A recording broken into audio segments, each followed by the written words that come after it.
ప్రభుత్వం పోలీసులు చేస్తున్నటువంటి పనితీరుకి తప్పు చేసినటువంటి వారిని ఎవరిని కూడా మేము ఉపేక్షించమనేటటువంటి సందేశం చాలా స్పష్టంగా ఇవ్వడం జరిగింది. ఇన్ని రోజుల నుంచి కాపాడుతుండ్రు అని చెప్పినటువంటిది ఇవన్నీ కూడా పటాపంచలు చేస్తూ ఇవన్నీ అబద్ధాలు అని చెప్పి తెలుస్తూ ఈరోజు పోలీసు వాళ్ళు ఆయనను అరెస్ట్ చేసి జడ్జి గారి ముందు ప్రవేశపెట్టి 14 రోజులు జ్యుడిషియల్ రిమాండ్కి పంపించడం జరిగింది. ఇది ఇట్లుంటే నిన్న సోషల్ మీడియా మాధ్యమంలో ఆయన ట్విట్టర్ అకౌంట్లో బండి సంజయ్ గారు మరి నేను అప్పగించిన ఆయన రాసినటువంటి సుదీర్ఘమైన ప్రస్తావనలో అడ్వకేట్లతో పాటు నేను అప్పగించిన అనేటటువంటి అర్థం వచ్చేటటువంటి విధంగా ఆయన ప్రస్తావన చేయడం జరిగింది. అయితే అప్పగించేటోడే అయితే ఇది మొదటి రోజు ఎందుకు చేయలేదని చెప్పి నేను అడుగుతాను. నిజంగా మీరు అప్పగించిండ్రు అంటే ఇన్ని రోజులు దాచిపెట్టింది కూడా మీరే అని చెప్పి పరోక్షంగా ఒప్పుకుంటున్నటువంటి వాళ్ళు అవుతారని కూడా ఇది స్పష్టంగా తెలిసిపోయేటటువంటి అంశం. మేము ముందు సంది అంటున్నాం, మీరు ఒక కేంద్ర మంత్రి లెక్క ఉంటున్నప్పుడు బాధ్యతాయుతమైనటువంటి హోదాలో మీరు ఉంటున్నప్పుడు మీరు చట్టాన్ని గౌరవించాల్సినటువంటి అవసరం ఉంటుంది. సో చట్టానికి ఎవరు అతీతం కాదు అని అంటే ఒక పబ్లిక్ ర్యాలీలో ఆయన చెప్పిండు, ఏకతా ర్యాలీలో కూడా ఆయన మాట్లాడు, నా కొడుకైనా కూడా తప్పు చేస్తే క్షమించాల్సినటువంటి అవసరం లేదు అన్నాడు. కానీ ఇప్పుడేమో సరెండర్ చేసిన అంటుడు. అంటే నువ్వు మాట్లాడేటప్పుడు కూడా నువ్వు నీ కొడుకుని దాచిపెట్టినావు అన్నట్ట. మరి ఇవన్నీ కాదు, కానీ తప్పించుకొని తిరుగుతున్నటువంటి యొక్క కొడుకుని తెలంగాణ పోలీసులు పట్టుకోవడము, అరెస్ట్ చేయడము, తర్వాత మరి జైలుకు పంపించడం కూడా ఇది జరిగింది. ఎందుకనంటే అంతకంటే ఒక్కరోజు ముందే ఒక ప్రైవేట్ కాంక్లేవ్లో కూడా ముఖ్యమంత్రి రేవంత్ రెడ్డి గారు చాలా స్పష్టంగా చెప్పిండు, ఎన్ని రోజులు దాచిపెట్టినా కూడా పోలీసులకి కోఆపరేట్ చేస్తూ చట్టం ముందుకు తీసుకొని వస్తేనే తప్ప వేరే దీనికి ఇంకొక మార్గం లేదు అనేటటువంటి కూడా స్పష్టమైనటువంటి చెప్పారు. అయితే మనందరికి కూడా ఒక అనుమానం కలుగుతుంది, అరే సరెండర్ అంటుండు కదా, ఇలా అరెస్ట్ అంటారు కదా అని. ఎవరన్నా ఈ భూ ప్రపంచం మీద సరెండర్ అనేటటువంటిది చేస్తే పోలీస్ స్టేషన్లలో సరెండర్ చేసుడు చూస్తాం, కానీ సిటీ అవుట్స్కర్ట్స్లలో అవుటర్ రింగ్ రోడ్ల కాడ సరెండర్ చేస్తారా? ఈ యొక్క మౌలికమైనటువంటి ప్రశ్నకు బీజేపీ నేతలు జవాబు చెప్పాలి.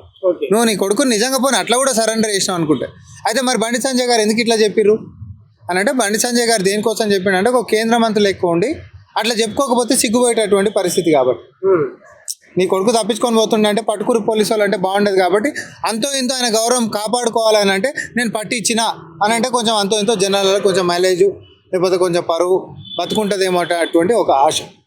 మేము దాన్ని కూడా ఏం తప్పు పడతలేము, కానీ తప్పు చేసినటువంటి వాళ్ళని ఎంతటి వారిని కూడా ఈ ముఖ్యమంత్రి రేవంత్ రెడ్డి గారి నాయకత్వంలో మేము స్పేర్ చేసేటటువంటి క్వశ్చనే లేదు. నేను బడా బాబు కొడుకుని, బాగా డబ్బులున్నోడిని, పెద్ద రాజకీయ నాయకుడు కొడుకుని, లేకపోతే నేను ఏం చేసినా సాగిపోతుంది అని చెప్పి పొలిటికల్ ఇన్ఫ్లుయెన్స్ ఉన్నాడో, పొలిటికల్ లినియేజ్ ఉన్నాడో, లేకపోతే సొసైటల్ ఇన్ఫ్లుయెన్స్ ఉన్నాడో, లేకపోతే బాగా పెద్ద కార్పొరేట్ సంస్థ దిగ్గజాల కొడుకులో వాళ్ళ మనసులలో గిట్ట ఇట్లాంటిది ఏమైనా ఉంటే ఇరేజర్ తోటి తుడిచేసేయండి. ఇంకొకసారి తప్పు చేసేటప్పుడు తెలంగాణలో మరీ ముఖ్యంగా రేవంత్ రెడ్డి గారి పాలనలో తప్పు చేయాలని కూడా వెన్నులో దడబుట్టాలనేటటువంటి దానికి సంకేతం బండి భగీరథ అరెస్ట్. నైట్ మీకు దొరకకపోతే పోలీసు పట్టుకోకపోతే రాష్ట్రంలో వెళ్ళిపోతున్నానన్నా దాదాపు ఎయిర్పోర్ట్ దగ్గర కూడా పట్టుకున్నట్టుగా తెలుస్తారు. అదే ఏదైనా జరిగేది, నేను అందుకనే చెప్తా ఉన్నా, ఏదైనా జరిగేది. ఒకవేళ అట్లా జరిగినా కూడా వదిలిపెడతామా? ఇప్పుడు ఫోన్ ట్యాపింగ్లో ప్రభాకర్ రావు పారిపోయిండు, రాగానే కేసు రోజే వారిపోయిండు. ఏపీకించి అట్లా వేరే రాష్ట్రం ఆడికించి యూఎస్కి వారిపోయిండు. ఏడాది తర్వాత నేను గుంజుకొచ్చినాం కదా, ఇవాళ కాకపోతే రేపైనా రావాల్సిందే కదా. అయితే ఇక్కడ మనము కాంగ్రెస్ పార్టీ నుంచి కూడా డిమాండ్ చేసింది ఏంటిది అని అంటే, పారిపోతే తప్పు చేసినట్టు పరోక్షంగా ఒప్పుకున్న వాళ్ళు అవుతారు. కాబట్టి ముఖ్యమంత్రి గారు కూడా అదే మాట అన్నారు మన కాంక్లేవ్లో, పారిపోయినంత మాత్రాన దానికి పరిష్కారం కాదు, మీరు చేయకపోతే పారదర్శకంగా విచారణకి పోలీసు వాళ్ళకి మీరు సహకరించాలి, రావాలి, అంతే తప్ప తప్పించుకొని పోయి అప్పుడు జనాలలో ఏమవుతుంది, తప్పు చేయకపోతే ఎందుకు పారిపోతుండే అని అడగరా? సో దానికాడ వాళ్ళకి జవాబు కూడా ఉండకపోయేది. బీఆర్ఎస్ వాళ్ళ ప్రశ్న ఏంటంటే, కాంగ్రెస్ ప్రభుత్వానికి లేదా ముఖ్యమంత్రి రేవంత్ రెడ్డికి బండి సంజయ్కి ఒప్పందం ఉంది, మధ్యంతర బెయిల్ రాలేదు కాబట్టి ఇంకా తప్పించుకోలేము, ఒకసారి వచ్చి ఇక సరెండరో లేకపోతే ఏదో కానీ కాంగ్రెస్ ప్రభుత్వం ఆదేశించింది అనేది వాళ్ళ ప్రశ్న. ఏది చేసినా విమర్శించడానికి సిద్ధం ఉంటున్నటువంటి మనం ఏం చెప్తాం? ఫస్ట్ అసలు ఎఫ్ఐఆర్ అయిపోయిన తర్వాత ఈ సోషల్ మీడియా మాధ్యమాలలో ఇదంతా కూడా ఉధృతంగా మారినటువంటి పరిస్థితి. ఎఫ్ఐఆర్ చేసినాము అని అంటేనే దాని మీనింగ్ ఏంటిది? ప్రభుత్వానికి చిత్తశుద్ధి ఉంది కాబట్టే, మన నోటీసులకు వచ్చింది కాబట్టే, ఫిర్యాదు అందింది కాబట్టే కేసు బుక్ చేసినాం. సెర్చ్ అనేటటువంటి జరగలేదని ఎట్లా చెప్తారు? ముఖ్యమంత్రి గారు అంత స్పష్టంగా చెప్పిండు. ప్రధానమంత్రి గారి కార్యక్రమం ఉన్నప్పటికీ కూడా మూడు స్పెషల్ టీంలని మనం డిప్లాయ్ చేసినాం. సో ఢిల్లీ దాకా కూడా పోయినటువంటి పరిస్థితి, వాళ్ళ ఇళ్ళలో ఎతికినటువంటి పరిస్థితి. మళ్ళీ నిన్న కూడా పొద్దుడుతుంది సర్చింగ్ అనేటటువంటి జరుగుతూనే ఉండే కదా, అన్ని మీడియా ఛానళ్ళు చూపిస్తూనే ఉండే కదా. ఎక్కడ పోలీసు వాళ్ళు ఆగినరు, ఎక్కడ సహకరించినట్టు కొట్టింది? ఈ భూ ప్రపంచం మీద మెడకాయ మీద తలకాయల కోడి మందం దిమాకున్న వాళ్ళు కూడా అరే రేవంత్ రెడ్డి గారి సర్కార్ పోలీసు వాళ్ళు బండి భాగీరథ్ గురించి ఎత్తుకుతురు అని చెప్పి అనుకుంటారు. కేవలం బుర్రలేని బీఆర్ఎస్ వాడు మాత్రమే వితండవాదం చేయాలి కాబట్టి లేదు లేదు సహకరించేటటువంటి కోణం మా అద్దాలలో కనిపిస్తుంది, మీకు కనిపిస్తలేదని వాదిస్తారు. అంటే వాళ్ళ ఇంకో ప్రశ్న ఏంటంటే ఓటుకు నోటు కేసు అనే కత్తి మెడ మీద వేలాడుతుంది రేవంత్ రెడ్డికి. దాని నుంచి తప్పించుకోవడానికి కొంచెం సున్నితంగా వ్యవహరిస్తున్నాడు ఈ అంశంపై అనేది వాళ్ళ ప్రశ్న. సున్నితంగా వ్యవహరించేది ఏముంటుంది, ఘాటుగా వ్యవహరించేది ఏముంటుంది? అరెస్ట్ అయిందా లేదా, కేసు బుక్ అయిందా లేదా? సున్నితం అంటే ఏంటిది? సున్నితం అని అంటే తప్పించుకోవాలని అట్లాంటివి కూడా బూటకపు ఆరోపణలు మనం తెలిసేప్పుడు కన్సిడరేషన్ తీసుకున్నాం. అసలు కేసే బుక్ కావద్దు, కేసే బుక్ చేయదు. ఒత్తిడి గిట్ట వచ్చి మీడియాలో ఒత్తిడి వచ్చినాక ఎఫ్ఐఆర్ గిట్ట అయిందా, లేకపోతే ఎఫ్ఐఆర్ అయినాక మీడియాలోకి వచ్చిందా? ఇది చెప్పుండి ఫస్ట్. నరేంద్ర మోడీ గారు సభ కంటే ముంగంటే ఎఫ్ఐఆర్ అయిపోయింది, అవునా కాదా? మరి అది ఎవరు చిత్తశుద్ధిని ఎవరు శంకిస్తారు? అరే మీ లెక్క గిట్ట కొడుకులు ఎమ్మెల్యే కొడుకులు యాక్సిడెంట్లు చేసి మనుషుల్ని చంపేసిపోతే దుబాయ్లకి పార్పిచ్చినటువంటి బాపతులు కాదు కదా. మైనర్ బాలికల మీద పసిపిల్లల మీద అఘాయిత్యం పాల్పడ్డటువంటి నీ సొంత జిల్లా సిరిసిల్లలో బెయిల్ ఇప్పించినటువంటి బాపతుగాలు మీరు. ఒక కుటుంబం ఖమ్మంలో మా కుటుంబ సభ్యుడు వాళ్ళ కొడుకు ఒక కుటుంబాన్ని హెరాస్మెంట్ చేస్తుండంటే కుటుంబం మొత్తం సెల్ఫీ తీసుకొని చచ్చిపోతే కూడా తర్వాత వాళ్ళ మీద ఎట్లాంటి చర్యలు తీసుకున్నటువంటి బాపతులు వీళ్ళంతా. మీరా సూక్తులు చెప్పేది? సో చేసినటువంటి చరిత్ర కానీ కాపాడినటువంటి బాపతి కానీ బతుకు కానీ మీకు లేనప్పుడు విమర్శించేటటువంటి స్థాయి కూడా మీకు ఉండదు. మరీ ముఖ్యంగా కేటీఆర్ గారికి ఉండదు. ఎందుకంటే జస్ట్ ఎలక్షన్స్ బిఫోర్ కూడా ప్రవళిక అనేటటువంటి అమ్మాయి చచ్చిపోతే ఆ పిల్లని కనుక్కోండి, ఎఫ్ఐఆర్ లవ్ ఎఫ్ఐఆర్ తోటి చచ్చిపోయింది అని అన్నాడు. కొలువులు రాలేక ఆ పిల్ల చచ్చిపోతే లవ్ ఎఫ్ఐఆర్ తోటి చచ్చిపోయిందని చెప్పి క్యారెక్టర్ అసాసిన్ చేయడానికి ప్రయత్నం చేసినటువంటి వాళ్ళు, సొంత ఇంటి ఆడబిడ్డని బయటికి వెళ్ళగొట్టినటువంటి వాళ్ళు వీళ్ళు మహిళల గురించి, మహిళల భద్రత గురించి, మహిళల ఆత్మగౌరవం గురించి మాట్లాడుతుంటే ముసలి కన్నీరు గారుస్తున్నట్టే కనిపిస్తున్నారు. మా పోరాటాలు మా నిరసనల వల్లనే తలొగ్గింది ప్రభుత్వం, అందుకే సరెండరు లేకపోతే అరెస్ట్ చేసిండ్రు, అది మా పోరాటం, మాకున్న చిత్తశుద్ధి ఆడబిడ్డలపై అనేది వాళ్ళు డిఫెండ్ చేసుకుంటా ఉన్నారు. ఇప్పుడు బీఆర్ఎస్ వాళ్ళ స్టైల్ ఆఫ్ ఫంక్షన్ మీరు గమనించండి ఒకసారి. అది హరీష్ రావుదైనా లేకపోతే కేటీఆర్దైనా ఎవరిదైనా. సపోజ్ ముఖ్యమంత్రి గారు ఒక కార్యక్రమానికి పోతున్నారు అనుకో, ఎవరికైనా ఏదైనా కార్యక్రమం చేయనీకే పోతుండు, లేకపోతే ఒక ప్రారంభోత్సవం చేయనీకే పోతుండు. జస్ట్ ఒక రోజు ముందు కార్యక్రమం స్కెడ్యూల్ ముందే వస్తుంది కాబట్టి ఒక రోజు ముందు వేసేసి వేయాలి ఇక్కడ రోడ్ వేయాలంటారు, నెక్స్ట్ డే ప్రోగ్రామ్ ఉంటుంది కాబట్టి. సో దట్ ఏంటంటే ఎటు కార్యక్రమం ఉంటుంది కదా, అదేదో మనం ముందే వదిలినాం అనుకో ఆ మైలేజ్ ఎంతో ఇంతో ఎవరైనా చూసి నమ్ముతారేమో అని అనుకుంటారు. పాపం దురదృష్టం ఎంత అంటే వాళ్ళు ఎన్ని సర్కస్ ఫీట్లు చేసినా కూడా తెలంగాణ ప్రజలు నమ్మేటటువంటి పరిస్థితులలో లేరు. ఎందుకనంటే ఈ మధ్యకాలం తెలంగాణలో రెయిన్బో సర్కస్ తర్వాత ఇంకో సర్కస్ అని పెద్ద పెద్ద టెంట్లేసి వచ్చేటివి ఈ మధ్య వస్తలేవు. ఎందుకంటే బీఆర్ఎస్ వాళ్ళతో మనమేడ పోటీ పడతాం రా నాయన, మన మార్కెట్ లేదని చెప్పి వెళ్ళిపోయారు వాళ్ళు. ఎందుకంటే వాళ్ళకంటే అద్భుతంగా వీళ్ళు సర్కస్ చేస్తారు కాబట్టి రాష్ట్రంలో. అంటే ఇంకోటి ఏంటంటే వాళ్ళ ప్రశ్న, గతంలో బీఆర్ఎస్ ప్రభుత్వంలో దిశ కేసు కానీ దీనికి సంబంధించి ఎన్కౌంటర్లు జరిగిన పరిస్థితి, అవును, ప్రజల నుంచి వచ్చిన డిమాండ్ అంటే మహిళల పట్ల అంత చిత్తశుద్ధితో ఉంటాం, ఇవాళ మైనర్కు జరిగిన అన్యాయాన్ని ఎందుకు ఇంత డీలేగా విచారణ అధికారిని నియమిస్తారు, ఎందుకు అరెస్ట్ చేయలేఅనేది వాళ్ళ భయంకరమైన ప్రశ్న.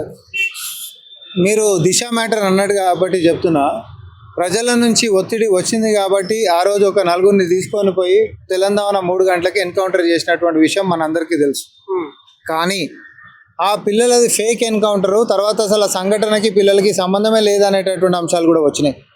దాని మీద ఒక కమిటీ వేసారు, సుప్రీంకోర్టు జడ్జికి సంబంధించిన ఒక కమిటీ కూడా వేసిండు. కమిటీ వేస్తే ఆ కమిటీ ఇచ్చినటువంటి రిపోర్ట్ ఏందో మనందరికీ మళ్ళీ అది కూడా యాడ్ చేసుకోవాలి కదా. అదొక ఫేక్ ఎన్కౌంటరు, అసలు ఆ ఘటనకి వీళ్ళకి సంబంధం ఉందనేటటువంటి ట్రయల్లో బయటపడేది. ట్రయలే జరగకంటే ముంగట జస్ట్ ఏదో పొలిటికల్ మైలేజ్ కోసం ఎవరైనా తీసుకొచ్చి మనం ఎన్కౌంటర్ చేసేద్దామా? దేని మీద? ఇప్పుడు చట్టం అనేది ఒకటి ఉంది, ఇప్పుడు నువ్వే ఉన్నావు లేకపోతే నువ్వే ఉన్నావు, ఒక ఫిర్యాదు ఇచ్చారు కదా అని చెప్పి ఎన్కౌంటర్ చేసుకుంటూ పోతామా, లేకపోతే చట్టం అనేది పారదర్శకంగా విచారణ చేసుకుంటూ పోదామా? అది ఎవరైనా, నేను అందుకని పదే చెప్పిన, ఇక్కడ మైనర్ల పక్షాన నిలబడేటటువంటి వాళ్ళము లేకపోతే బాధితుల పక్షాన నిలబడేటటువంటి సర్కార్ మనం ఉన్నాము. ఒకవేళ తప్పు చేసినటువంటి వాడు ఎంత వాడైనా తప్పించుకోలేడు అనేటటువంటి ఎంత అంటున్నామో, తప్పుడు కేసులు పెట్టినా కూడా ఈ యొక్క విచారణలో బయటకు పోకుండా ఉండలేవు. తప్పుడు కేసులు పెట్టినా కూడా బయటపడతాయి. సో పారదర్శకంగా ప్రభుత్వము, చట్టము, పోలీసు వాళ్ళు అనేటటువంటిది విచారణ చేయాల్సినటువంటి అవసరం ఉంటుంది, కేసులు కట్టాల్సినటువంటి అవసరం ఉంటుంది, ఛార్జ్షీట్లు వేయాల్సినటువంటి అవసరం ఉంటుంది. తర్వాత మళ్ళీ కోర్టులో కూడా ట్రయల్ అవుతుంది. సో ఇప్పుడు జ్యుడిషియల్ కస్టడీకి పంపించారు, పోలీస్ కస్టడీ అడుగుతారు. మీరందరూ మనం మాట్లాడవలసింది ఏంటంటే హైకోర్టు వాళ్ళు యాంటిసిపేటరీ బెయిల్కి పోతే కూడా మరి ఇదే ప్రభుత్వం కొట్లాడి దాన్ని వ్యతిరేకించే కదా బెయిల్ రాకుండా చేసుకున్నాం. మరి ప్రభుత్వం చిత్తశుద్ధి లేదు, వీళ్ళకంట తలొగ్గిరంట, వీళ్ళ మొఖాలకి వీళ్ళు కొట్లాడితే తలొగ్గే నాయకుడైనా రేవంత్ రెడ్డి గారు? ఆ? ప్రజలకు ఏం కావాలి, సామాన్యుల పక్షాలను ఎవరు నిలబడాలి, బాధితుల పక్షాన ఎట్లా అండగా నిలబడాలో రేవంత్ రెడ్డి గారికి వీళ్ళు నీతులు నేర్పించేటటువంటి స్థాయి ఉందా, లేకి చేసినటువంటి చరిత్ర గిట్టుందా? బడే బాయ్ చోటా బాయ్ బంధం అనేది వాళ్ళ పర్సన్. బడే బాయ్ చోటే బాయ్ బంధం అనేటటువంటి రాష్ట్ర ప్రగతి కోసం బడే బాయ్ అని అంటాము, తర్వాత మల్లబాలు 100 సార్లు అనమంటే కూడా అందామని అన్నారు. ఎందుకు? ఈ రాష్ట్రానికి రావాల్సినటువంటి వనరులు మొన్న వేదిక మీద కూడా అన్నారు కదా. అట్లా అంటే ఈ రాష్ట్రానికి ఏమేం కావాలి, ఈ రాష్ట్రానికి గతంలో నిర్లక్ష్యానికి ఎట్లా లోనయ్యారు, కేంద్రం నుంచి రావాల్సినటువంటి ఎట్లా తెచ్చుకోలేకపోయినాం. మనం 2 అడుగులు కిందికి పోయినా సరే తెలంగాణ ప్రజలకు కావాల్సినటువంటి వనరులు సమకూర్చడంలో కేంద్రంతో మనం కొట్లాడదాము, మర్యాదగా ఉందాము, ఏం చేయాలో అది చేద్దాం. కానీ రాష్ట్రానికి రావాల్సినటువంటి నిధులు కానీ, రాష్ట్రానికి రావాల్సినటువంటి వనరులు కానీ, లేకపోతే విభజన చట్టంలో చేసినటువంటి హామీలను నెరవేర్చుకోవడంలో కావాల్సినటువంటి పనులు కానీ, దేనికైనా కూడా మనం ఒక అడుగు ముంగటికేసి మరి ఒక అడుగు మనం ముందుకు పోదామని చెప్పి ముఖ్యమంత్రి గారు చాలా స్పష్టంగా చెప్పారు. రాజకీయ కోణంలో మన పని కావాలనంటే ప్రధానమంత్రి గారితో మాట్లాడేటటువంటి భాష వాళ్ళకి లేకుండా వచ్చు, ఆ సంస్కృతి కానీ, సంస్కారం కానీ, లేకపోతే ఇంకోటి కానీ. ఈ రాష్ట్రానికి ఏం కావాలనో, పనులు ఎట్లా తెచ్చుకోవాలనో ముఖ్యమంత్రి రేవంత్ రెడ్డి గారికి తెలిసినంతగా కేసీఆర్ గారికి కూడా తెలియదు అనేది మనందరికీ తెలుసు. ఓకే, అంటే ఇక్కడ ఫోక్సో అంటే వెంటనే యాక్షన్ తీసుకోవడం, వెంటనే జైలు చేయడం, అందులో విచారణ లాంటివి ఏమన్నా, కానీ ఎందుకు ఈ సిట్ ఏర్పాటు చేయాల్సి వచ్చిందని చెప్పి బాగా చర్చ నడుస్తుంది. సిట్ ఏర్పాటు చేయడానికి కారణం కాపాడే ప్రయత్నమే అంటూ కూడా బాగా చర్చ నడుస్తుంది. నేను మళ్ళీ కూడా దీని మీద స్పష్టతనిస్తున్నా. SIT వేయలేదు, నేను ఇది మీడియా ముఖంగా చెప్పిన. SIT సిట్ వేయలేదు. ఒక ఉన్నతాధికారి, DCP ర్యాంక్ ఉన్నతాధికారిని పర్యవేక్షించడానికి అక్కడ నియమించిండ్రు.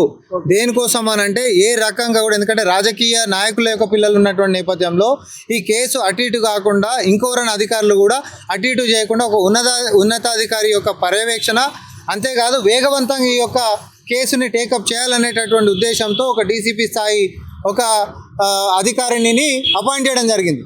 దాని గురించి మెమో కూడా ఇచ్చిండ్రు. సో దానికి సంబంధించి దేనికోసం పెట్టినాము అని అంటే పారదర్శకత కోసం పెట్టినాము, వేగవంతంగా కేసుని అధ్యాయాలు విచారణ చేయాలనే దాని గురించి పెట్టినాము. ఇక దీంట్లో అనుమానాలు ఎందుకు? నిర్మల్ పోలీసులు మొదట్లో అమ్మాయి కుటుంబ సభ్యులు బెదిరించి అంటున్నారు. రెండవది ఇప్పుడు ఈయనతో బండి సంజయ్తో కారణం ఉంది అంటున్నారు. సో ఆ అమ్మాయికి పోలీసు బీజేపీ నుంచి ఉన్నప్పుడు కాంగ్రెస్ పార్టీ వాళ్ళకి సపోర్ట్ చేసేటువంటి అవకాశం ఉందా, వాళ్ళకి రక్షణ కల్పించేటువంటి అవకాశం ఉందా? ఈ రాష్ట్రానికి అందరికంటే పెద్ద నాయకుడు ఎవరు? ముఖ్యమంత్రి ఎవరి పక్షాన తీసుకుండు? బాధితుల పక్షాన్ని తీసుకున్నాం. ఆయన దాటి ఇంకోరని చేసే ధైర్యం ఉంటుంది? బెదిరించడానికి అమ్మాయి నేను చెప్తున్నా. సరే, వాళ్ళ కొట్ల అట్లాంటి అభద్రత గీత ఏముంటే అమ్మ మీ మనసులకించి అట్లాంటివి తొలగించేసేయండి. గతంలో ఘటన సంధ్యా థియేటర్ లాంటివి తీసుకున్నా కూడా ప్రపంచంలో చాలా బలశాలులు అనుకునేటటువంటి వాళ్ళు, వ్యవస్థను ఏదైనా చేసుకునేటటువంటి శక్తి సామర్థ్యాలు ఉన్నాయని అనుకునేటటువంటి వాళ్ళు కూడా రేవంత్ రెడ్డి గారి నాయకత్వాన్ని బ్రేక్ చేయలేకపోయినాయి. ఆయన బాధితుల పక్షాన, పేదవారి పక్షాన, ఎవరికి అన్యాయం జరిగిందో వారి పక్షాన నిలబడ్డటువంటి చరిత్ర ఉన్నటువంటి నాయకుడు. సేమ్ ఈరోజు కూడా ఈ రాష్ట్రానికి ముఖ్యమంత్రి అయినటువంటి రేవంత్ రెడ్డి గారే మీ పక్షాన నిలబడ్డ తర్వాత మళ్ళీ ఇంకెవరన్నా ఆ ఆలోచన చేయడానికి కూడా ధైర్యం చేయరనేటటువంటి స్పష్టత మీకు మళ్ళొకసారి కలిగిస్తూ, మీరు అట్లాంటిది ఏ బేఫికర్ ఉండండి. మీకు ఏదైనా వచ్చినా కూడా నేరుగా మీరు తెలియజేసేటటువంటి మీ స్వేచ్ఛ స్వాతంత్రం ఉంది. అక్కడెక్కడో నిర్మల్లో చేసిన అనేటటువంటి మరి ఆరోపణ అభద్రతన మనకు తెలియదు, కానీ మీరు బేఫికర్ ఉండరని నేను చెప్తాను. చివరిగా ఈ పోక్సో కేసుకు సంబంధించి లేదా ఈ బండి భగీరథ అంశానికి సంబంధించి అరెస్ట్ జరిగిపోయింది. ప్రభుత్వం ఏం మెసేజ్ ఇవ్వదలుచుకున్నది ఈ అంశం మీద? మనం రాష్ట్ర ప్రజలకి ఒకటే మనం చెప్తున్నాం, ఎంతటి వాడైనా చిన్ననా పెద్దనా తేడా లేదు, బ్యాక్గ్రౌండ్ ఏముందో సంబంధం లేదు. తప్పు చేయాలి అని అంటే భయపడాలి. చట్టం ఒకడికి చుట్టం కానే కాదు. నాకు పలానా నేత తెలుసు, నేను పలానా నేత కొడుకుని, నాకు బాగా పైసలు ఉన్నోని, లేకపోతే సమాజంలో మాకంటూ ఒక పేరు ప్రఖ్యాతలు ఉన్నాయి కాబట్టి మేము ఏం చేసినా చెల్లుబాటు అవుతుంది అనేటటువంటి నీళ్ళు కూడా ఏదైతే బీఆర్ఎస్ పార్టీ హయాంలో ఉండేనో వీళ్ళందరికీ ఏంటిది అని అంటే ఒక కనువిప్పు కలగాలి. ఓహో, తప్పులు చేసినా, కబ్జాలు చేసినా, డ్రగ్స్ తీసుకున్నా, లేకపోతే అద్రగనంగా నేను ఇష్టం వచ్చినట్టు బతకొచ్చు జనాల మీద పడి అని అనుకున్నా, బెండు తీసేటటువంటి నాయకుడు ఈ రాష్ట్రానికి ముఖ్యమంత్రి లెక్క ఉన్నాడు కాబట్టి వాళ్ళు దగ్గర పెట్టుకోవాలి. తప్పు చేసే ముంగట మీ వెన్నుల దడబుట్టాలి. కాబట్టి ఇట్లాంటివి మీరు ఉపసంహరించుకుంటే మంచిది. అట్లాంటి ఆలోచనలు ఏమైనా ఉంటే కూడా అవి ఎరేజ్ చేసుకుంటే మంచిది. దయచేసి అట్లాంటి ప్రయత్నాలు చేయొద్దు.